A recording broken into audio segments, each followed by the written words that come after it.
Mes frères bien-aimés, c'était sans doute la fin de l'après-midi. Les apôtres rentraient de mission et sur leur visage aux traits tendus de fatigue se dessinait un mélange très curieux d'épuisement et de joie qui devait donner à leurs yeux cernés cette profondeur de lumière à la fois grave et douce que l'on reconnaît parfois au visage des saints. Et Jésus, qui s'est aimé comme personne, lui qui regarde chacun avec tant d'attention, mesure de tout son regard et peut-être plus encore de toute son âme l'ampleur de la joyeuse et saine fatigue éprouvée par ses apôtres, si bien qu'à peine les aperçoit-il qu'il leur dit sans attendre, en les séparant des gens qui les entourent, car ils sont littéralement harcelés par la foule, « Mes enfants, venez à l'écart dans un lieu désert et reposez-vous un peu. » Ces mots du Christ, mes frères bien-aimés, adressés un jour à ses amis les plus proches, sont aujourd'hui pour vous qui vivez immergés dans le monde, englués, disons-le, dans un conditionnement humain particulièrement inhumain. Et ne croyez surtout pas que je dramatise la situation, ce n'est pas ma tendance. Je voudrais pouvoir aujourd'hui vous dire le contraire, mais malheureusement, il faut bien constater que les conditions de vie actuelles offertes par les villes que nous avons édifiées, où le bruit est passé maître, où l'air pollué vient détériorer nos bronches sous des rythmes qui nous jugulent et nous contraignent, oui, ces conditions de vie jouent contre nous, autrement dit contre notre bonheur le plus quotidien. Oui, avouons-le, même si la plupart d'entre nous mangent à sa faim, même si nous avons un travail, et si c'est le cas, quelle chance en cette période si difficile, même si nous avons un logement décent, quel bonheur, une belle famille et des amis, quelle grâce, je maintiens fermement que nous sommes soumis, les uns et les autres, à une organisation générale de vie qui ne nous est pas favorable et contre laquelle nous ne pouvons plus lutter. La machine du prétendu progrès, charpentée sur les défis économiques à relever, s'est mise en route, et parfois avec notre bénédiction. Et cette machine, elle s'emballe de semaine en semaine, et on ne l'arrêtera plus. Le monde occidental tourne avec ses exigences, ses rendements et ses profits, et chacun, de l'individu jusqu'à la nation, défend son morceau de viande et se fiche pas mal de l'avenir concret de l'homme, de son équilibre, de sa santé. Et c'est ainsi que le bonheur tout simple qu'offre la vie, tel que Dieu l'a conçu, est menacé. Au XIXe siècle, on se rebellait et l'on avait raison contre l'exploitation des enfants de 7 à 13 ans qui travaillaient dur dans les mines de charbon ou de sel ou dans les champs. Mais aujourd'hui, mes frères, c'est guère mieux. Pour la plupart d'entre nous, certes, c'est 35 heures, ce n'est pas beaucoup, mais c'est sans joie. Les hommes sont transformés en rouages de superstructures, peu de satisfaction et des conflits sociaux sur fond de nervosité. En veux-tu, en voilà. Qui parle encore aujourd'hui de la joie du travail? Il est considéré par la majorité des hommes comme une plaie dont il faut se libérer le plus vite possible. Quant à tous ceux qui, avec bac plus 5, plus 8, plus 11, accomplissent dans leurs entreprises des 12 et 14 heures par jour, comme des robots, souris à la main, soumis à la pression du résultat attendu, là encore nous sommes loin, même si en ce dernier cas, on gagne de l'argent, de la vraie conception épanouissante du travail, telle que Dieu l'a pensée pour ses enfants les hommes depuis le jardin d'Éden. Il y a quelques mois de cela, à Marseille, un jeune père de famille, âgé de 30 ans, stressé à outrance par son travail, auquel il se consacrait 12 heures par jour, et comme si cela ne suffisait pas, il suivait aussi une formation d'entreprise et apprenait une langue étrangère, eh bien il est mort dans la nuit, engendrant sur la terre le chagrin d'une épouse et des pleurs d'enfants. Trop, c'est trop.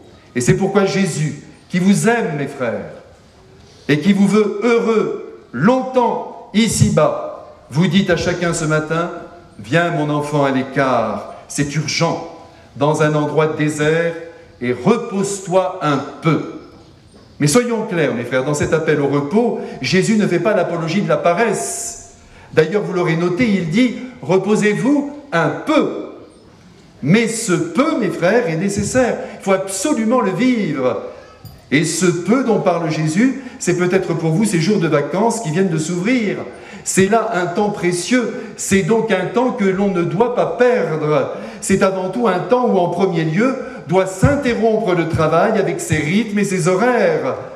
Depuis toujours, d'ailleurs, au rythme de la nature qui, selon les saisons, s'endort. Pour diminuer l'activité de l'homme, celui-ci a été amené à modifier sa manière de vivre, du paysan jusqu'à l'homme d'État. Chacun est donc appelé durant l'été à changer son rythme de vie. Pardonnez mes exemples, qu'ils vous plaisent ou non, ce n'est pas grave, l'essentiel c'est qu'ils soient significatifs. Eh bien, Napoléon rejoignait sa Corse natale. Le général de Gaulle se retirait au mois d'août dans sa propriété à Colombey-les-Deux-Églises pour y rédiger ses mémoires de guerre. De son côté, Einstein quittait ses équations et prenait des bains de mer. Et l'on voit Marcel Proust, habituellement confiné dans son appartement boulevard Haussmann à Paris, prendre le chemin de Cabourg pour un temps de repos devant l'océan, où il trouvera 1000 idées à consigner dans sa recherche du temps perdu. Et voyez, même les saints se reposaient un peu. Et ici, bien sûr, je pense à Don Bosco. Quand cela lui était possible, il se rendait volontiers au hameau de son enfance pour y trouver quelques minutes de paix. J'espère que vous n'avez pas non plus oublié le grand et saint pape Jean-Paul II, coiffé d'une casquette, avec sa soutane sans ceinture et même parfois en civil, le bâton à la main et chaussé de baskets, arpentant durant l'été les paysages boissés de la vallée d'Aoste. Il est donc bienvenu, mes frères, et je vous le dis, avec toute l'autorité du Christ, que nous mettions tous au cours de cet été un peu de souplesse dans l'organisation générale de notre vie, et que le réveil et ses aiguilles, et sa sonnerie surtout, soient abolis. Par pitié pour le cœur humain, j'intercède ce matin pour lui. Un peu de souplesse, je vous en prie. Oui, reposez-vous un peu, dit Jésus. Un peu parce que beaucoup, étrangement, ne reposent pas. Vivre momifié, embaumé sur une chaise longue ou sur un tapis de plage pendant des heures sans qu'une paupière ne soulève l'autre, ça vous écrase et ça vous tue. Et quand vous vous relevez après 3 semaines ainsi vécues, le punch n'y est pas, l'ardeur rend l'âme, et à tous les coups on avance à contre-cœur en direction de la rentrée. Reposez-vous un peu, commande Jésus, avec beaucoup de sagesse. C'est dire, mes frères, qu'il faut viser surtout un changement d'activité pendant les vacances, plus qu'une suspension de mouvement. Et c'est cela qui est reposant, dans la seule mesure où vous ne courez plus dans tous les sens, où vous ne travaillez plus pour Pierre, pour Paul ou pour Jacques, ou pour l'entreprise qui toute l'année vous utilise, je dis bien vous utilise, sans scrupule. Mes frères bien-aimés, vous l'aurez sans doute aussi remarqué, dans le texte d'évangile de ce jour, non seulement Jésus dit « reposez-vous un peu », mais il précise « à l'écart ». Si l'on suit donc Jésus, ce que j'espère, puisqu'il est expert en humanité, lui qui en est le créateur, pour retrouver nos forces et notre équilibre humain perdu en cours de route, il faut absolument s'écarter de la foule, condition sine qua non pour un vrai repos, et notre Seigneur ajoute encore, comme s'il y avait un risque que nous n'ayons pas bien compris, venez à l'écart dans un endroit désert, autrement dit dans un endroit où respire le silence. Car le désert, mes frères, qu'il soit de sable ou de pierre, c'est avant tout le règne du silence. Certes, de temps en temps, dans le désert, une caravane passe, avec des nomades, qui ne sont d'ailleurs pas très loquaces. Un oiseau de proie lance son cri, une hyène peut nous inquiéter, mais tout de même, c'est le silence qui domine. Aujourd'hui, mes frères bien-aimés, à la suite du Christ, permettez-moi de rappeler que rien ne vaut le silence pour retrouver la saveur de la vie en toute sa vérité. Rien ne vaut le silence pour se retrouver soi-même, pour relativiser les soucis et les épreuves qui nous affligent. Rien ne vaut le silence pour reprendre contact avec nos désirs les plus profonds et retrouver jusqu'à nos rêves les plus chers. Oui, rien ne vaut le silence pour se rappeler que l'on possède une âme immortelle qui nous confère notre dignité la plus haute et où Jésus habite et nous attend. Sans doute savez-vous que durant les mois de mai et de juin 1664, Benoîte, au vallon des Fours, a vu la Sainte Vierge tous les jours, mais chose tout à fait particulière, Marie n'a pas prononcé une seule parole. Elle s'est contentée de plonger Benoîte dans un très grand silence. Et la petite Benoîte ajoutera que c'est la beauté de la Sainte Vierge et la beauté de l'enfant qu'elle portait dans ses bras, le tout auréolé de silence, qui fut le premier don fait à son âme. Et oui, mes frères, c'est l'occasion de rappeler que sans le silence, même la beauté nous échappe, nous ne la voyons plus. Tenez, en cet instant, je repense à ce petit garçon, âgé de 7 ans et qui, en bord de mer, les coudes posés sur un promontoire de pierre, étrangement adulte, contemplait en grand silence un coucher de soleil rougissant, et il s'était écrié « C'est quand même sacrément beau !» Mes frères, à 7 ans, cet enfant était déjà entré dans le monde de la contemplation grâce au silence qu'il avait créé dans son cœur. Essayons un peu, même si nous avons 10 fois 7 ans, d'en faire autant.